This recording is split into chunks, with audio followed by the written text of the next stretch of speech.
que en la sociedad de hoy se estima que aproximadamente vemos 3.000 propagandas por día, en donde obviamente hay una inducción en cada propaganda y hay un comportamiento que no es espontáneo ni racional.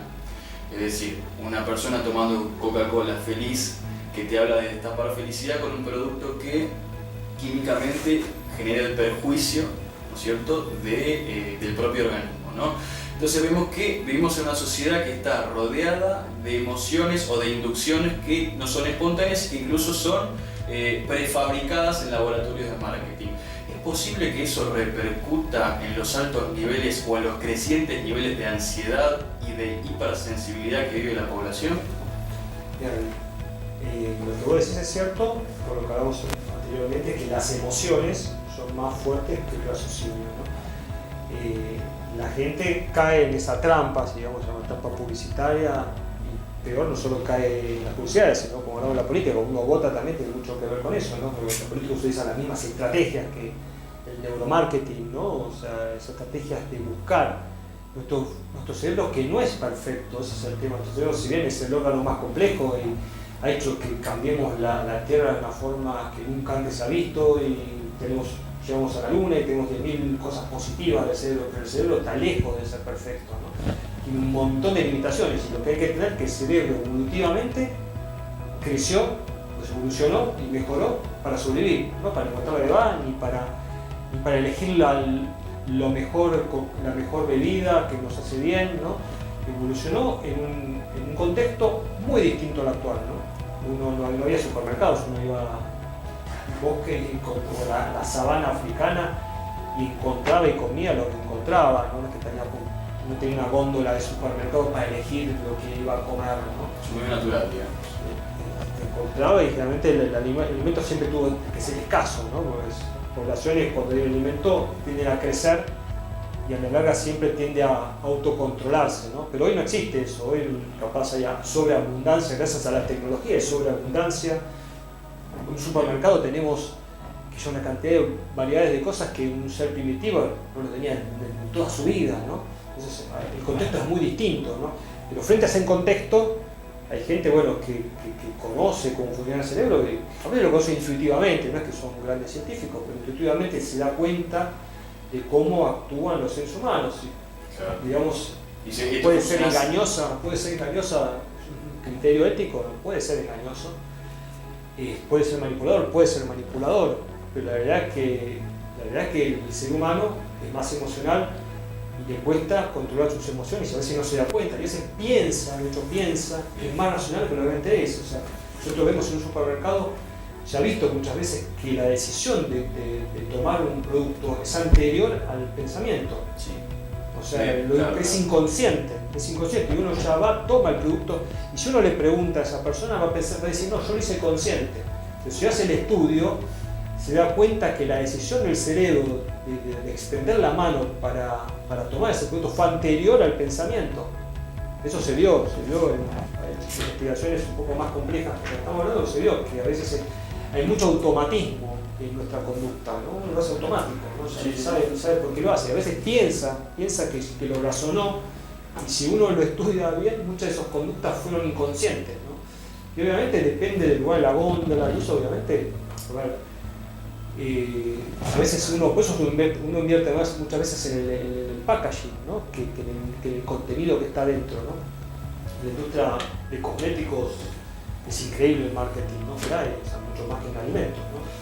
Así que las industrias capaz no son tan marketineras porque hay decisiones que no son más racionales, ¿no? Pero comprar un alimento, comprar un maquillaje, comprar una crema que te va a hacer bien, eso son decisiones más emocionales. La ropa también es muy emocional, ¿no? Obviamente esa compulsividad de compra, ¿verdad? Porque obviamente todo esto genera una compulsividad de compra, aumentos en el consumo. Desde el punto de vista económico esto funciona en este sentido, en este esquema. ¿Se puede llegar a producir un marco de ansiedad? Esa es mi pregunta final. De ahora paso a darle la palabra. ¿Qué es la ansiedad? La ansiedad es el miedo al futuro, ¿no? La ansiedad es la prima hermana del miedo, ¿no? Es una emoción. El miedo es nuestra principal emoción, la ansiedad es la prima hermana, ¿no? El miedo es como Demos y Fobo, ¿no? Uno era el miedo en la antigua Grecia, en la mitología griega, ¿no? La ansiedad es el miedo a algo que no conocemos. A ver, si yo te pongo un ejemplo para saber qué es la diferencia entre miedo y ansiedad, para contestar tu pregunta.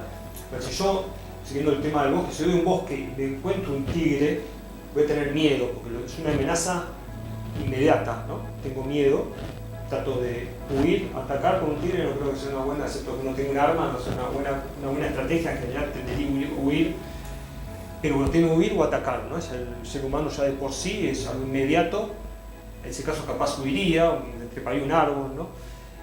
Eso es miedo, ¿no? Pero si yo vuelvo, vamos que vuelvo al otro día, o la semana, o al mes, vuelvo al mismo bosque, ¿no? El tigre no está, y yo sigo teniendo miedo, eso es ansiedad. O sea, porque no hay una amenaza inmediata, es una amenaza probable, quizás la probabilidad es muy baja, porque capaz yo vi un tigre una vez, o me contaron que hay un tigre, ¿no? Entonces quizás la probabilidad es mínima, es ínfima, ¿no?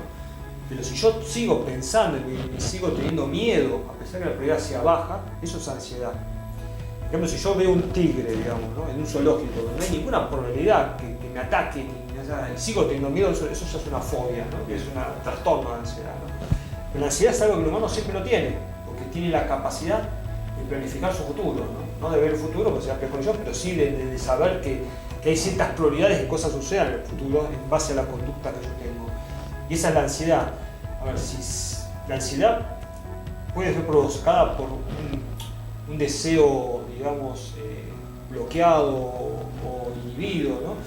La ansiedad puede provocar por muchas cosas, pero mayormente la ansiedad está provocada primero por una predisposición genética, hay gente que tiene más capacidad de tener más ansiedad que otra, y segundo por hechos pasados, ¿no? A ver, si uno tuvo un contacto con el tigre, va a ser mucho más probable que tenga una ansiedad cuando va al bosque, aunque el tigre no esté, que si nunca le pasó nada, ¿no? Lógico, claro. O si uno le contaron, ¿no? Un familiar de uno tuvo una experiencia mala, va a ser porque no va a estar con esa idea, ¿no?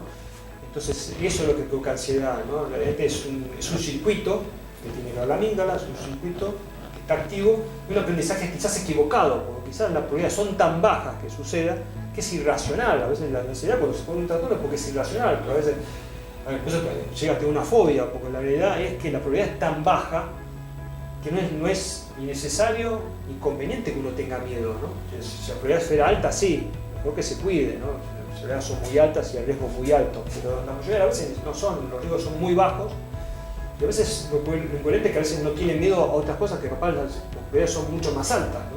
Capaz uno tiene miedo de viajar en un avión, que tiene probabilidad baja de un accidente, y capaz no tiene miedo de viajar en auto, que capaz en una ruta mala, que capaz la probabilidad de un accidente es mucho mayor, ¿no? O sea, a veces es irracional ese miedo, ¿no? Y eso es la ansiedad, ¿no? La ansiedad mayormente es un proceso irracional que cuando es muy alta provoca un trastorno y nos condiciona nuestras vidas, ¿no? Que hace que no hagamos muchas cosas que quisiéramos hacer, y además la ansiedad de por sí es un sentimiento como es el miedo de displacer. A nadie le gusta tener ansiedad, ¿no? Porque se siente mal, porque además la ansiedad cuando es crónica provoca problemas de salud, como la gastritis, ¿no? Entre otras, ¿no? Si bien yo puedo tomar medicamentos para bajar la ansiedad, no los puedo tomar toda la vida, ¿no? O sea, entonces, si vos, como decís, el día de mañana yo puedo cambiar ese circuito, obviamente sería lo ideal, estamos todavía lejos de eso, ¿no?